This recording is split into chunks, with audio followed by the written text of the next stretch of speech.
Jangan amnesia. Biasanya orang memakai istilah amnesia ini untuk menggambarkan penyakit lupa yang diderita seseorang. Tentunya sungguh tidak enak bagi orang yang mengalaminya dan juga bagi orang-orang di sekitarnya. Tapi walau kita tidak memiliki penyakit amnesia permanen sekalipun, bila suatu-waktu kita lupa suatu hal, kerap kali kita akan kesulitan. Misalnya, kita lupa di mana menyimpan kacamata kita, padahal saat itu kita sedang memerlukannya. Atau kita lupa di mana menaruh kunci mobil, padahal saat itu kita harus segera berangkat ke suatu tempat.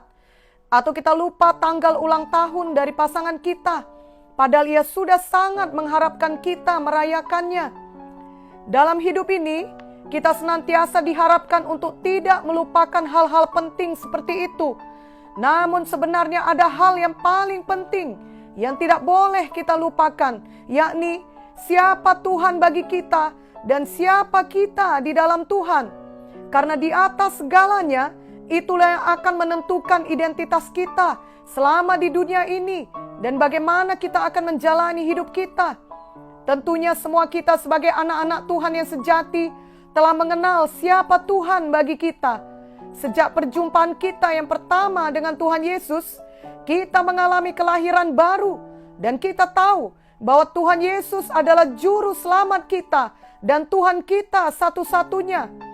Seiring dengan jalannya waktu, kita bertambah mengenal Tuhan dan pasti banyak pengalaman pribadi kita dengan Tuhan yang membuat kita mengerti bahwa Tuhan Yesus adalah penyembuh kita, penolong kita, penghibur kita, dan banyak lagi yang lainnya. Selanjutnya dari firman-Nya, kita mengetahui siapa kita dalam Tuhan. Kita mengerti bahwa di dalam Tuhan, kita adalah ciptaan yang baru. Ini tertulis di 2 Korintus 5 ayat 17. Kita dapat menanggung segala perkara di dalam Dia. Ini tertulis di Filipi 4 ayat 13. Dan kita adalah pelaku firman. Ini tertulis di Yakobus 1 ayat 22. Kita juga adalah garam dan terang dunia. Ini tertulis di Matius 5 ayat 13 sampai 14. Dan kita lebih dari pemenang. Ini tertulis di Roma 8 ayat 37. Dan kita adalah kepala dan bukan ekor. Ini tertulis di Ulangan 28 ayat 13. Dan kita adalah bait Roh Kudus. Ini tertulis di 1 Korintus 6 ayat 19 dan seterusnya.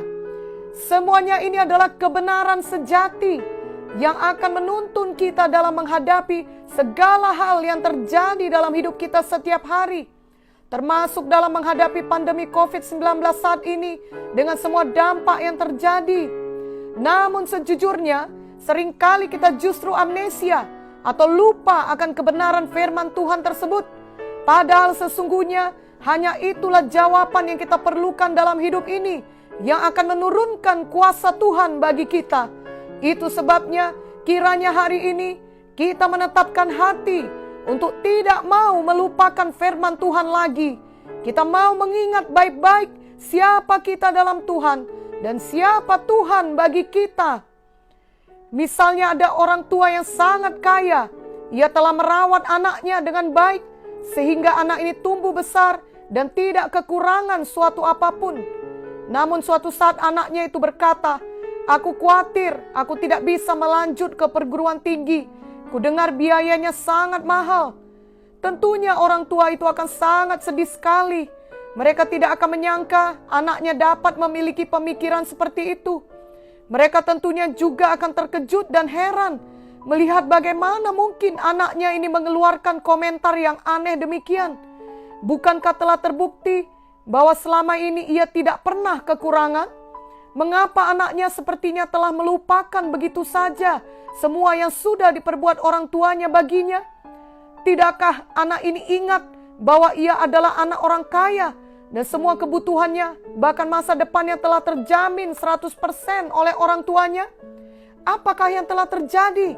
Apakah anak ini mengalami amnesia? Mungkin contoh ini kelihatannya sangat ekstrim, tetapi bila kita tidak hati-hati, kita semua dapat melakukan hal yang sama kepada Bapa kita di sorga.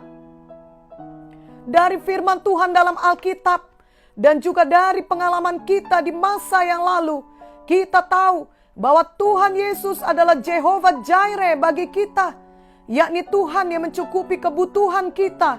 Kita juga tahu bahwa Tuhan Yesus adalah Jehovah Rafa bagi kita, yakni Tuhan yang menyembuhkan segala penyakit kita. Kita juga telah diajari bahwa kita adalah biji matanya, dan Tuhan Yesus mengasihi kita sampai selama-lamanya. Namun sayangnya, saat badai masalah datang, begitu mudah kita amnesia akan hal itu.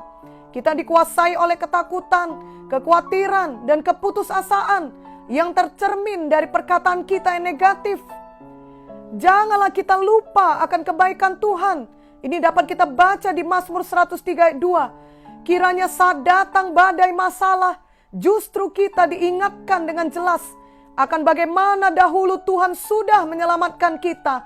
Maka tentunya sekarang Ia akan menolong kita, karena Ia adalah Tuhan yang setia. Saat datang serangan penyakit, kita ingat bagaimana dahulu Tuhan telah menyembuhkan kita. Maka sekarang juga Ia mau menyembuhkan kita. Saat kesusahan datang, kita ingat bagaimana dahulu Tuhan menghibur kita. Sekarang ini Ia juga tidak akan meninggalkan kita. Ia adalah penghibur yang sejati. Tuhan Yesus tidak berubah. Janganlah kita lupa akan kasih Tuhan, akan kuasa Tuhan yang sudah kita alami. Justru kiranya tiap-tiap hari kita terus hidup dalam kasih dan kuasa-Nya, karena kita tetap beriman kepadanya, kepada firman-Nya. Kita tidak mau terus amnesia dan kemudian meninggalkan iman kita. Kita mau tetap bertekun dalam iman kita kepada firman Tuhan. Dan di akhir zaman ini, terlebih lagi kita perlu mengingat perkataan Tuhan bahwa Ia akan datang kembali. Ini dapat kita baca di Yohanes 14 ayat 1-3 yang berkata, "Janganlah gelisah hatimu, percayalah kepada Allah, percayalah juga kepadaku. Di rumah Bapa-Ku banyak tempat tinggal. Jika tidak demikian, tentu Aku mengatakannya kepadamu. Sebab Aku pergi ke situ untuk menyediakan tempat bagimu. Dan apabila Aku telah pergi ke situ dan telah menyediakan tempat bagimu, Aku akan datang kembali dan membawa kamu ke tempatku, supaya di tempat di mana Aku berada, kamu pun berada." Banyak berita yang kita dengar saat ini dapat membuat hati kita gelisah. Selain pandemi COVID-19 dan semua dampak yang ditimbulkannya, kita juga mendengar berita bencana dan kejahatan di berbagai tempat di seluruh dunia. Bila kita amnesia atau lupa akan perkataan Tuhan, semua berita itu akan membuat kita gelisah. Namun jika kita mengingat firman Tuhan, kita mengerti bahwa itu semua memang akan terjadi di akhir zaman, dan kita semua tetap ada dalam pemeliharaan Tuhan. Kita justru semakin bersungguh-sungguh hati mengikut Tuhan menjelang kedatangannya yang kedua kali. Janganlah kita amnesia akan hari kedatangan Tuhan kedua kali, sehingga fokus kita hanya kepada hal-hal yang di dalam dunia ini saja, yang sementara adanya. Setan mau menjebak anak-anak Tuhan sehingga amnesia akan hari kedatangan Tuhan. Setan mau ketika ada penderitaan atau hal-hal sulit yang dialami anak-anak Tuhan, mereka menjadi lemah dan meninggalkan jalan Tuhan. Setan juga mau menyesatkan anak-anak Tuhan sehingga sibuk mencintai dunia ini saja, mencintai uang lebih dari segalanya, dan mencintai dosa. Lalu mereka tidak lagi bersungguh-sungguh fokus untuk memberitakan Injil yang menyelamatkan jiwa-jiwa dan tidak mau lagi bekerja bagi Tuhan. Marilah kita ingat Yakobus 5 ayat 8 yang berkata, "Kamu juga harus bersabar dan harus meneguhkan hatimu, karena kedatangan Tuhan sudah dekat." Justru sekarang saatnya kita meneguhkan hati kita. Kita tetap maju walau banyak penderitaan. Kita tetap fokus menyelamatkan jiwa dan mengasihi Tuhan dengan segenap hati kita. Karena kita tidak amnesia, kita ingat bahwa kedatangan Tuhan sudah dekat. Dan dalam apapun yang kita alami selama kita di dunia ini, janganlah kita khawatir atau takut, apalagi menyerah.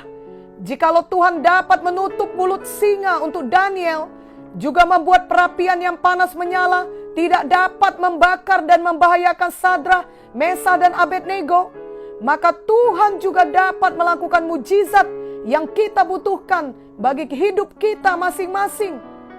Ingatlah sebagaimana Tuhan menyelamatkan dan menolong bangsa Israel dengan mengirimkan Musa maupun Ester bagi mereka. Maka Tuhan juga dapat mengirimkan orang-orang yang kita butuhkan untuk hidup kita. Ingatlah bahwa Tuhan membelah laut Teberau dan memusnahkan musuh-musuh umatnya Israel. Maka sekarang ini Tuhan juga berkuasa membuka jalan bagi kita dan menghancurkan kuasa iblis yang hendak menyerang kita. Jangan pernah amnesia akan semua kebaikan Tuhan tersebut. Jangan amnesia akan pekerjaan Tuhan, kasih Tuhan, kuasa Tuhan. Ia adalah Bapa kita yang baik dan kita adalah anak-anaknya yang terkasih. Tuhan Yesus kita tetap sama kemarin, hari ini, dan selamanya. Ibrani 13 ayat 8. Amin.